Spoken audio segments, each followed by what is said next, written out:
Go ahead, Ivan.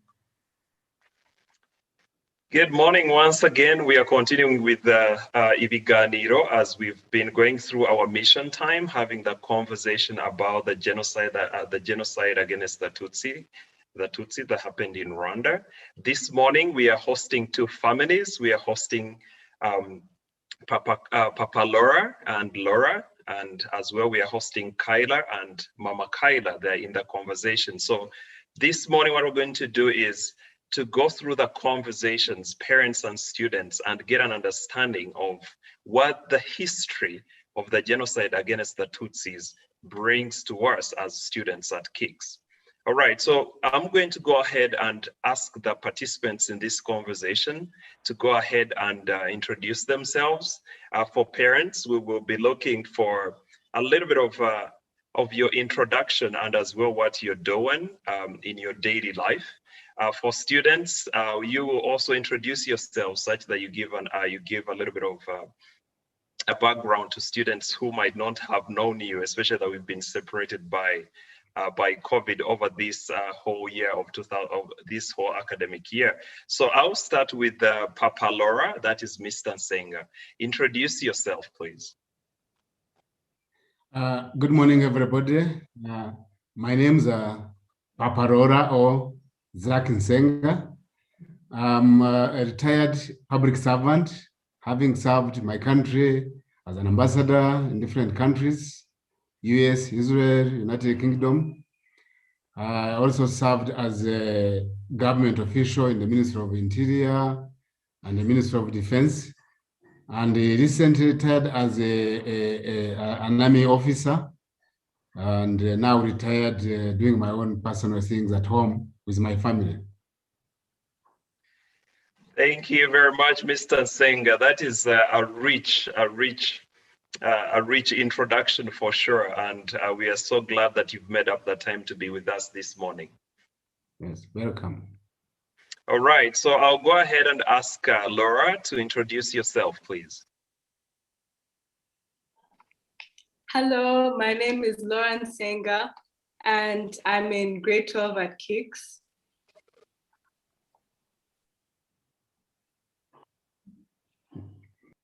Thank you, Laura. If I could you repeat your introduction a little bit? Hello, my name is Laura Nsenga. I'm in grade 12 at KICS. Thank you very much, Laura. And right away, I'll go to the second family. We're having Kyla. Most of you know her, and then Mama Kyla. So I'll start with Mama Kyla. Could you please go ahead and introduce yourself?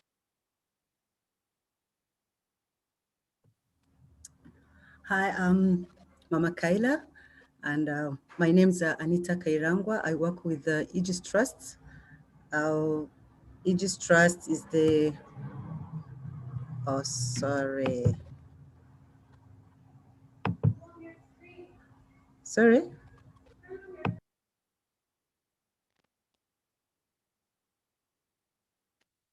All right. Mama Kyla, please feel free to go ahead and introduce yourself again. Yeah. Called Anita Kairangwa, and I work with Aegis Trust, the organization that manages the Kigali Genocide Memorial, where I serve as the director of programs, and I focus more on peace education. So I manage a program called Education for Sustainable Peace in Rwanda since 2013. Thank you. Education for Sustainable Peace, if I heard you right. Is that right? Yes, it is. Thank you. And Kyla, please welcome in, introduce yourself as well. Hello, my name is Umunyana Kayla. I'm a senior at KICS, and I'm very happy to be here. Great. Thank you very much. Thank you very much again for making up the time. So I'm going to ask the first question, and it's a question that we're going to all answer. So right away, jumping into the topic of remembering, and we are remembering, we are reuniting, and again, renewing. So the first question that we're having here is, what is the value of remembering our past, difficult as it is? So Mr. Nsenga, Please go ahead and get us started.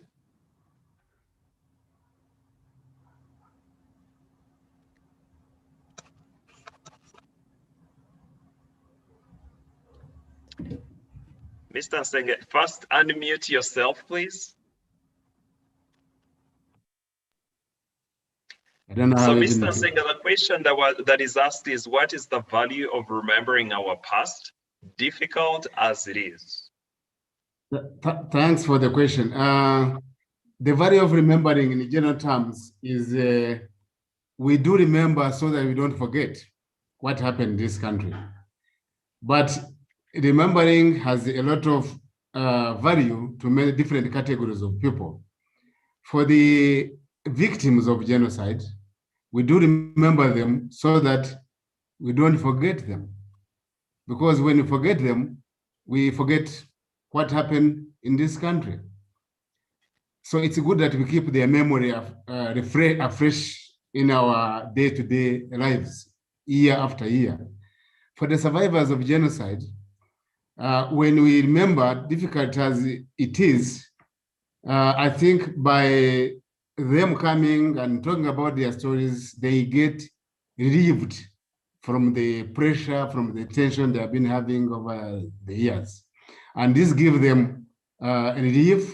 And as we remember with them, they also see that they are not alone. They see that they are with other people who are thinking about them. And this gives them hope for the next year and next years. And for the rest of us in the community, including the perpetrators themselves, it is time for us to recorrect what happened here, what caused it, and many other things surrounding the genocide, so that we renew our efforts, not have them repeated. So in a way, remembering gives us this kind of continuity from where we started, from what happened, what caused it, and then it helps us to see the future of where we are going. Otherwise, as a country, if you don't remember, we stagnate or we fail to exist. So in a summary, remembering helps us not to forget what happened, and then gives us hope for the future. Very good. Thank you, Mr. Nsenga, and thank you for that summary. Again, if I could pick out one key point in there, you mentioned that one, we remember not to forget. We as well come alongside the survivors to relieve them of the burden, such that they know, they know that the rest of the community is with them. And you also said it's to recorrect and renew the effort such that we reignite every single year, such that there is one, continuity, and two, what happened should never happen again. Thank you very much for that. That is very good wisdom. And I would want to call in Laura at this point to as well respond to the same question. Why should we remember? If I could put it in summary, why should we remember? What's the value? I think it's also important to remember because it helps us to recognize the importance of what our heroes did and appreciate how their actions helped us reach where we are today. When I look at Rwanda and how it is now and how it was before, it just makes me more motivated to help rebuild the country because I've seen where we were in the past. And so seeing that helps me to want to bring the country to reach different heights because I know how far we've come. Laura, thank you very much. And you bring a fresh perspective to that. It took effort, it took guts for our heroes to bring stability to the country. And you're saying that just seeing what they did gives you the motivation to even rebuild a stronger Rwanda. Thank you very much. I'm going to now shift to Mama Kyla. The same question: what's the value in remembering? And irrespective of how difficult it is, what is the value in there for you? Thank you. As Papa Laura and Laura said, it is our past. It is our past, and we can't ignore it and leave it in the past, because it's about learning. When we go back and revisit what we went through, what our country went through, we are learning something. We are learning and we're teaching the world that what happened in Rwanda shouldn't happen anyway. So as we recount our stories, as we visit the memorials during that time, we're actually telling the world, look here, this happened to us and can happen anyway. So please learn from our history. We also give a chance to survivors to also talk about what they went through, because when they keep it inside, it can be bad for them. We were today talking about so many cases of mental health, which are caused by the history that we went through. So when we recount those stories, when we talk about them, we are kind of releasing ourselves from that sadness that resides in us. And it's also a way to fight deniers. Because when we talk about it, when we talk about what happened, when we give our testimonies, when we remember, then deniers, though they have to, they will deny anyway. But at least they have something that comes against what they're saying. Yes, and also through remembering, we are giving back humanity and dignity that was taken away from the victims when they're being killed. Thank you. Thank you very much. If I could rephrase or reflect again to what Mama Kaila just put forward. One, deniers. Not only do we all get reminded, but also deniers are given the challenge to revisit their perspectives, and as well given an opportunity right there to revisit their ideology. And the other thing that Mama Kaira that you mentioned that is very key is for the survivors, give them back humanity and give them the dignity to pursue life. That is very important. And also there was a point that came across as well twice. Survivors, their mental health is dependent on giving them the outlets to release the burden that they carry on a daily basis. Thank you very much. We are going to shift a little to Kaida.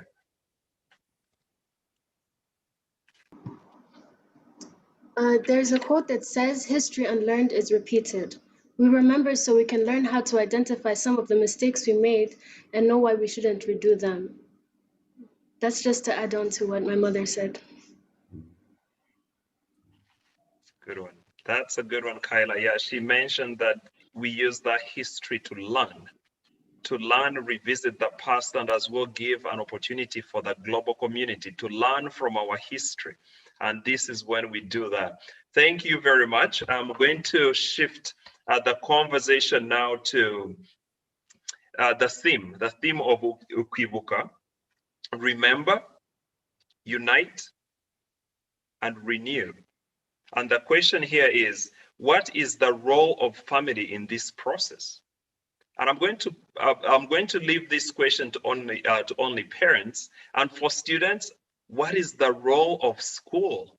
So Laura and Kyla, you'll be responding to the role of school in this theme, the remembering theme that we are having this year. So I will jump in and start from Mama Kyla. What do you have to say? Thank you. Again, the role of family. I think the family should be the platform to learn. The social fabric was broken starting from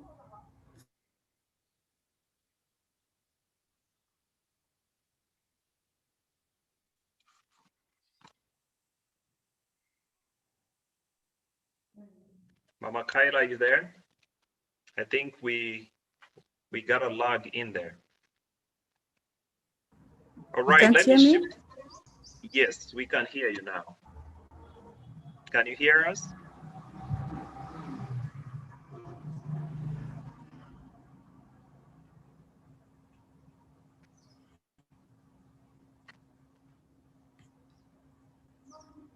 Mama Kyla, can you hear me?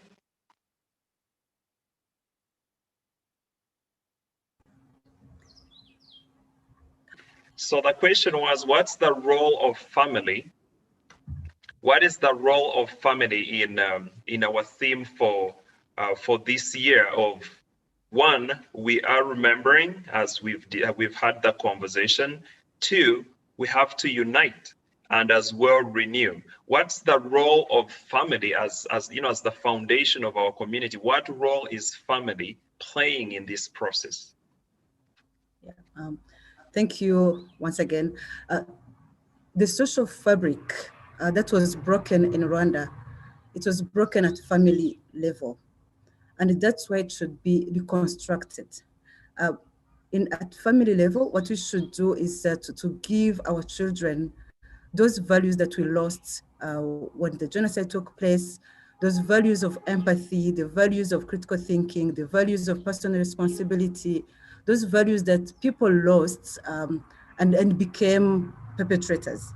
So at family level, we not only convey our memories, like for our children to learn from, but also we should teach them what they should do, what went wrong in our society, what went wrong in our community, so that they can really, if I may say, run away from such behavior. So I talked about empathy, I talked about critical thinking, I talked about personal responsibility. Most of the time when we ask people what happened for them to become perpetrators, if I may say, they say, the radio said it. So with our children, we teach them to think critically so that they can at least say no when something like that happens. So prevention, and it's a place where we really convey our memory for the next generation to know what happened. Thank you. Thank you very much. Thank you very much, Mama Laura. You've touched 3 points that I think are very important for me to recite. One, certain values are built at family level. One, empathy. Two, personal responsibility. And the third one was critical thinking. And you say these values really form the foundation onto which young people, if we get it at home, then we are likely to challenge the notions. Like, for instance, the growth of the ideology, the genocide ideology, started with these values being broken at family level. And you mentioned it, social fabric was broken starting from the family level. That is very important. Thank you for sharing that. So I'll jump into Laura. Same question. What do you think is the role of school? A school like KICS, what role should we be playing in the theme? I think the role of the school is to teach students more in depth about the history of why the genocide against the Tutsis happened in the first place. It should be taught in schools because when I learned about the history of why it happened, I realized that it started way before the 1950s, way before 1995. It started because we were divided by colonization. The segregation was taught in homes and in schools, and that impacted the way the students thought. So I think it's important for schools nowadays to reverse that and teach young kids to better understand why it should never happen again, and to change the mindset of many of the young students. Laura, that is very, very important. Thank you. Thank you very much. The genocide against the Tutsis, one, school system was used in the first place to plant the seed. And you mentioned the segregation that happened way back in time. If I could go back to the conversation that we had, the Belgians used the school system to plant the seed of segregation and division. And you're saying school should play an equal role in rebuilding the society through reversing the thinking or reversing what happened in the past. Thank you very much. Kyla, if I could come back to you, how would you connect that? How should school play into this? I think the school's role is to encourage a value for analytical thinking. With this value, we would not let man-made divisions overrule empathy and unity. Another role is to personalize the mission and end goal of Remember, Unite, Renew, as well as promote an understanding and an ownership of the Rwandan story. Wow. That is pretty precise. One is the analytical thinking. I think Mama Kyla touched it. Critical thinking being built at home, but we are seeing a continuation. Kyla goes, we should have analytical thinking, call it critical thinking as well in school. I think, Kix, we are in a good place on that, right? I'll shift to Papa Laura. Bring us into the details of how should a home or how should families play into the process of, remembering, uniting, and renewing for the future. Yeah, thank you. Ivan, I want to share with Mama Kyla about the role of the family as a microcosm of Rwandan society, especially in teaching our children, our youth, about the values that would prevent this genocide happening again. It all starts from a family. If you teach your children about all the divisions that led to the genocide against the Tutsi in 1994, it all started from families. If families stop telling their children or the youth around them of this continued division that led to genocide, that will be an important step from the family. But the families also need to go beyond that to look at their family, although it is important, but they also look at the survivors. If you are capable, you need to support survivors around you, help them to support themselves. So during this period, we need to look at our families, but look at the survivors that live amongst us. But we should also use this period to remember the victims. All of us, in one way or another, lost somebody or some people.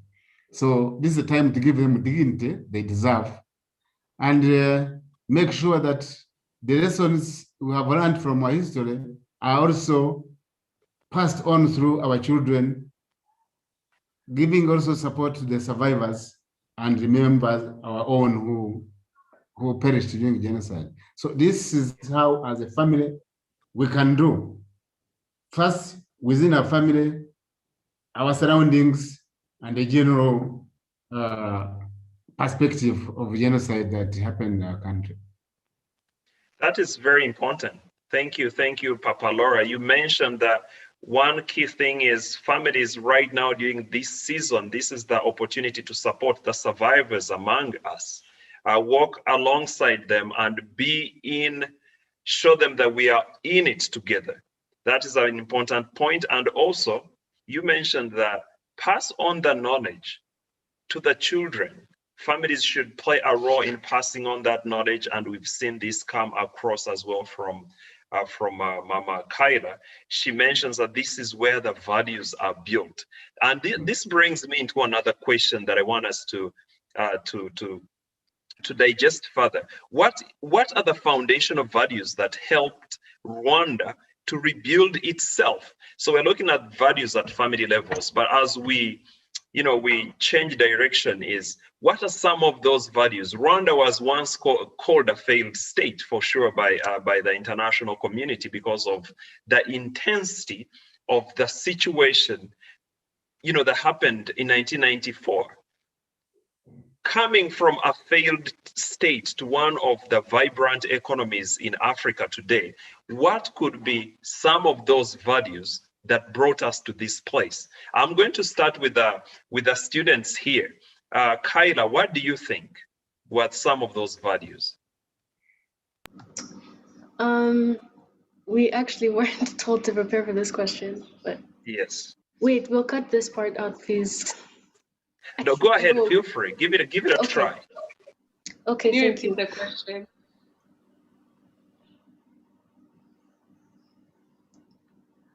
The question was, what are the foundational values that helped Rwanda rebuild itself?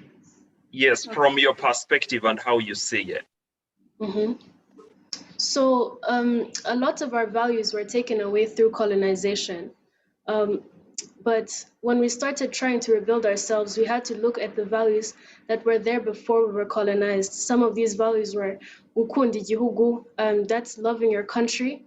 It's empathy, And through these values, we were able to rebuild what was once called a failed state, or what was once called a hopeless nation. Thank you very much, Kyla. That's a great one. Thank you. I'll jump in and ask Laura the same question. What is your perspective? I think, adding on to what Kayla said, one of the biggest values is our being patriotic. I think many Rwandese people are very patriotic and we love our country. And so I think that was able to help us rebuild our country because we love the place we came from, even though it was broken. So I think, as Kayla said, our love for our country helped us to rebuild it, and a sense of community helped us to work together to make the country what it is today. Perfect. Thank you very much. We're going to shift this to a detailed conversation with the parents. They have more information than we do for sure, and experience. Papa Laura, I'm going to put this on to you. What were some of those values as parents that you literally relied on, held on to in the tough times to rebuild Rwanda? Again, that is a good question. There are many values that made us reach where we are, but I'll mention two of them. I think the most important one was or is patriotism. It has been mentioned by all the students. Patriotism has played a very big role. From the perspective of leaders, we have the leadership that is patriotic, that has pushed our society into the right direction. But leadership alone would not have managed if we didn't have the patriotism of the survivors of genocide themselves. We asked them to forgive, and they forgave. This country wouldn't be there if there was no forgiveness. So survivors of genocide have contributed immensely for having accepted to forgive those who tormented them during the genocide. But I can also add that some of those remorseful perpetrators who have come forward and told the truth and made it easy for us to know where our loved ones were buried or how they were killed, and then buried them decently. This also has contributed this kind of patriotism. They are perpetrators, but I think they came forward because they also love this country, because they want this country to come up again. So these patriotic elements in all the three categories, the leadership, the survivors, and then those remorseful perpetrators, has helped us come together again as a country. Secondly, the unity of Rwandans. You know, you can ask a question that how can you say you are united when you had a genocide? Yeah, this unity came because of a reason. The government, the colonial administration, which has been mentioned by our students, spoiled it. But essentially, Rwandans are united. There are values, there are things that unite us more than they divide us. We have one language, we have a culture, we share all those things. The difficulties on the hills. So this, in the aftermath of a genocide, we were refreshed. They came fresh into our mind that in order for Rwanda to come up again, we need to be united. And because of this unity, we have been able to put pieces together and reach where we are. Yeah, the other values, Agachiro, we have had Agachiro, you know, we all know that Rwandans have woken up to say, if you don't do it yourself, nobody does it for you. So it is at the back of our mind, and we have used it. We have seen how Agachiro has helped us to say, let's do it ourselves. If we don't do it, nobody does it. So all those plus others, hard work, resilience, all those things have added up together to make us reach where we are. So there are many values. We know them, they are numerable, but those two are most important. Thank you very much. Thank you very much. If I could recite, like, there's one point that I would want to make clear that stood out for me personally. Patriotism happened in two ways. Patriotism for those who had to forgive. they stood from a point of patriotism to be able to forgive. And also, it was patriotism that still led those who were perpetrators to stand out for the truth, such that the survivors could base on that to rebuild their lives. That was a key point for me. And one thing I had across was Kayla, Laura, and Papa Laura mentioned something on leadership. Leadership, strong leadership, dedicated leadership. That is very important. As we finish this question, let me invite Mama Kayla to also put in some thoughts to it. Thank you. Yeah, thanks. I think almost everything has been said, but one thing I would like to re-emphasize is resilience. There is something that we always say just without putting a lot of attention on it. We say that the tongue has the ability to kill and to heal. In Rwanda, we say that the Rwandan spirit never dies. So Rwandans refused to die. They refused to die. When the genocide happened, immediately in the aftermath of the genocide, yes, Rwanda was called a failed state. And we also, it looked like that actually. For those who were there, for those who saw it, Papa Laura, I'm sure he saw it. It was a failed test. People had died. It was really very, very ugly. But that resilience of Rwandans, that spirit of Rwanda, which never dies, kept us working. And also the leadership was very key. They kept reminding us, they kept pushing, they kept telling us we have to move, we can't stop. The normal thing that was supposed to happen was that we're going to go down and die. But thank God we had this good leadership that told us, guys, we have to move. We have to go. Though we went through all this, we have to remember that spirit of Rwanda, that Rwandan spirit, which never dies. So the unity, it was not difficult, it was not easy, it was broken, but it had to be rebuilt again. If we had chosen to not stay together, not to be united, I think the country would be somewhere else. So it's a choice that people make every day, every morning as a people, as each one of us. Every morning we wake up and say, I have to move. So as you move as a person, then the country also is moving. So the country is made out of people and everything that we see. But if people don't move, then the country is not going to move. So today we're seeing many things, beautiful things, houses, buildings, roads, everything that we see today. But the reason that they're there is because the people chose that road. They chose to take that route. So yeah, the biggest thing that I see today is the resilience from each one of us. Thank you. Thank you very much, Mama Kayla. That is very important for you to re-emphasize that resilience. The Rwandan spirit never dies. And that is so true. It's reflected in where we are today compared to where we were just 27 years ago. I want to shift the conversation now to the students, Kayla and Laura. We've had our parents, they're speaking wisdom. I would say they're speaking wisdom into us and speaking wisdom that is going to bring us into the future. I want to give you an opportunity, starting with you, Laura. What question do you have for your parents? Thanks, Mr. Mbayaga. So over the past few years, I've been seeing a lot of young people, some of whom didn't actually experience what happened in 1994. I've been seeing that they've been denying what happened in 1994 and distorting the truth of it.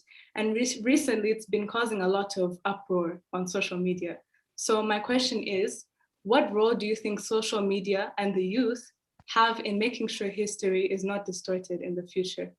And making sure it doesn't continue to be distorted.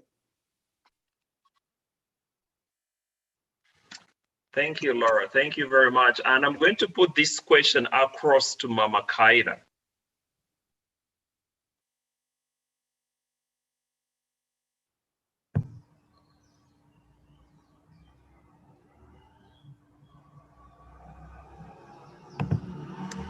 Yes, thank you, Laura. It's a very good question.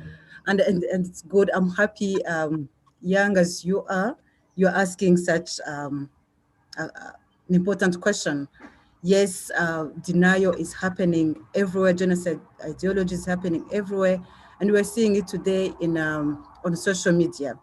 So what young people need to do is to take time and learn. They learn about how it looks like, how genocide ideology looks like, how genocide denial looks like. Some of these things are very subtle. You can't really detect them immediately. You have to be able to read and really do your own analysis. You have to be informed. There is a lot that has been written around our history. So it's important that you start reading those stories. Listen to testimonies, visit memorials. Really, it's difficult, it might be painful, but it's important that we get to know what happened, because if deniers and those who are trying to fabricate the genocide ideology or to revive the genocide ideology, they come up with different kind of stories. So it's important that young people, you, Kayla, and others, come up with a different story. A story is always replaced by another story. So if we don't talk, if you don't ask your dad, and so that he can tell you everything that he saw, everything that he went through, maybe at a young age, or maybe or when he was much older, you want to know what to respond, the kind of answer you need to give. So you need to have facts with you. Those who are fabricating those ideologies, those who are in denial, they're lying. But you can't go to them and say, you are a liar. If you say he's lying, then say something which is correct. So, sorry, there's a phone. Sorry. So you have to have a different story that replaces that wrong story. So one thing is be factual, read a lot, ask those who are older than you, and be active. Be active. Let it not take too much of your time because you are also studying, but take time to be a responsible citizen. Don't let anyone tell lies and go unpunished or unchallenged. So yeah, that's what I would tell you. Yeah. Thank you, Mama Kaila. That I can't summarize it better than you did. That was such a great response. And right now, I'll give an opportunity to Laura. Sorry, to Kaila. Kaila, go ahead and ask a question, and this question will be responded to by Mr. Nsenga or Papa Laura. It's a bit similar to Laura's question. In former discussions, we talked about how important it is for the younger generation to take initiative. In that regard, what actions do you think we can take now to tackle genocide ideology, as opposed to genocide denial?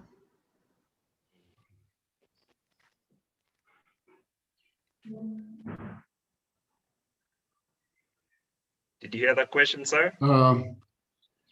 Yes, I had, but before then, let me first emphasize on the first question. Mama Kaira has really just hit the nail on its head by defining what this denial is all about and how big is it.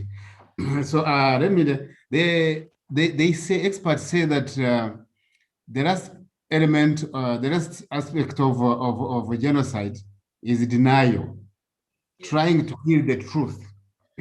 So some are doing it for political ends, others are just criminal ends.